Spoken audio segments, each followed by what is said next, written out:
தீர்த்தங்கள் நிறைந்த திருச்செந்தூர். திருச்செந்தூர் சுப்பிரமணிய சுவாமி கோவிலில் பக்தர்கள் குறை தீர்க்கும் 24 தீர்த்தங்கள் உள்ளன. காயத்ரி மந்திரத்தின் 24 எழுத்துக்களும் இங்கு தீர்த்தமாக உள்ளது. முகாரம்ப தீர்த்தம். இதில் மூழ்குவோர் கந்த கடவுளின் கருணை அமுதத்தை பருகுவர். தெய்வானை தீர்த்தம். இந்த தீர்த்தத்தில் மூழ்குவோர் ஆடை அணிகலன், போஜனம், தாம்பூலம், பரிமளம், பட்டு, பூ அமளி என்கின்ற இன்பத்தை பெறுவர்.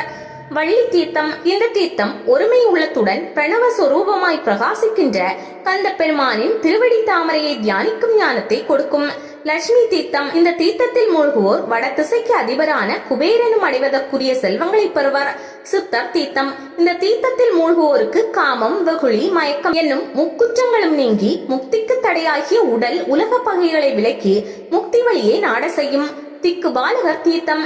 இந்த தீர்த்தத்தில் மூழ்குவோர் கங்கை, யமுனை, காவிரி முதலிய தீர்த்தங்களை கொடுக்கும் பலனை பெறுவர். காயத்ரி தீர்த்தம். இந்த தீர்த்தத்தில் மூழ்குவோர் அநேக வேள்விகளை செய்தவர் அடைகின்ற பலன்களை பெறுவர். சாவித்ரி தீர்த்தம். இந்த தீர்த்தத்தில் மூழ்குவோருக்கு பிரமாதி தேவர்களாலும் காண்பதற்கு அறிய உமாதேவியின் பொன்னடிகளை பூஜித்த பலனை கொடுக்கும். சரஸ்வதி தீர்த்தம்.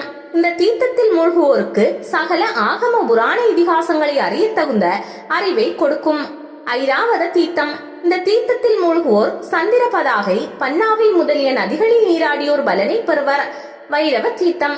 இந்த தீர்த்தத்தில் நீராடியோர் சரஸ்வதி, சோனி முதலிய நதிகளில் மூழ்கியவர் அடையும் பலனை அடைவர். துர்க்கை தீர்த்தம். இந்த தீர்த்தத்தில் மூழ்குவோர் இம்மையிலே அடையும் துன்பத்தை போக்கி நன்மைகளை பெறுவர்.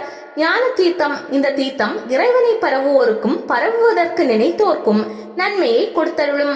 சத்திய தீர்த்தம். இந்த தீர்த்தமானது களவு, கள்ளுண்டல், கொலை, பொய் என்கின்ற 5உடன் அகங்காரம், உலோபம், காமம், பகை, போஜன பிரியம், சாய்தல், சோம்பல் முதலான 7 துன்பங்களை போக்கும்.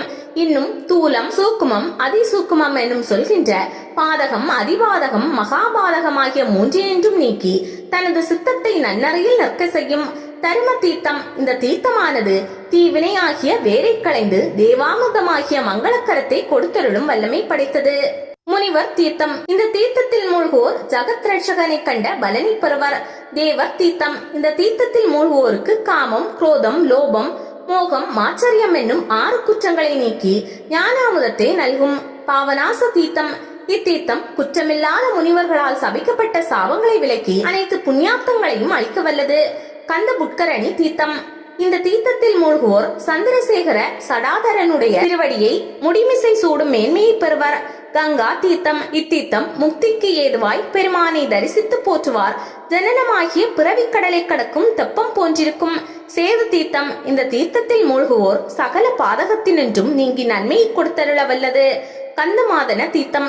இந்த தீர்த்தத்தில் மூழ்குவோருக்கு பாவங்களை போக்கி பரிசுத்தத்தை தரவல்லது. மாதுரு தீர்த்தம். இந்த தீர்த்தத்தில் மூழ்குவோருக்கு அன்னையை போன்று ஆசீர்வதித்து அதிலும் பன்மடங்கு அதிகமான பலனை கொடுக்கும். தென்புலத்தார் தீர்த்தம். இதில் ஒரு தரம் மூழ்கி எள்ளும் தண்ணீரும் இறந்தவர்களுக்கு இம்மை மரமையும் சிறந்து விளங்க செந்தில் ஆண்டவன் திருவருட்கரந்து வாழும் பதத்தை கொடுத்தருள்வார். இதில் தற்போது கந்த புஷ்கரணி தீர்த்தம் எனப்படும் நாளிக்கிணற்றில் மட்டுமே பக்தர்கள் நீராடுகின்றனர்.